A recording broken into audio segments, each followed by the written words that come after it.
A plus B, Syllabes, C, métaphore, grammaire, W, hypotaxe, oxymore. Tati, ton-il a-t-il ôté tatou disait la tortue au tatou. Y et Z.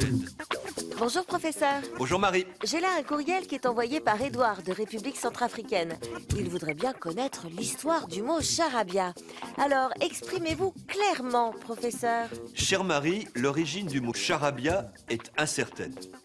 En franco-provençal, chara signifie faire la conversation.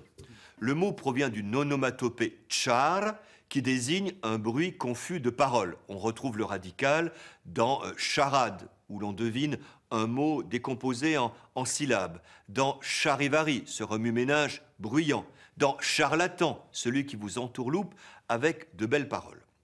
Au départ, charabia a désigné le patois auvergnat, à cause de la prononciation palatalisée du S qui sonnait comme un che. Pensons à fouchtra, la variante arverne de fichtre.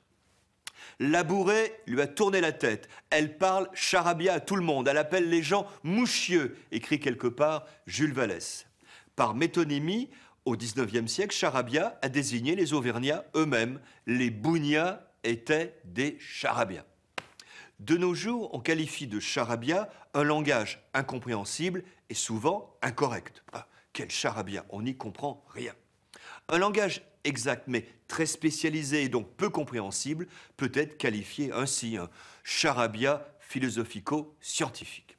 Certes, mais n'oublions pas, chers téléspectateurs d'Auvergne et d'ailleurs, que pour les autres, ce que l'on parle, c'est souvent du charabia.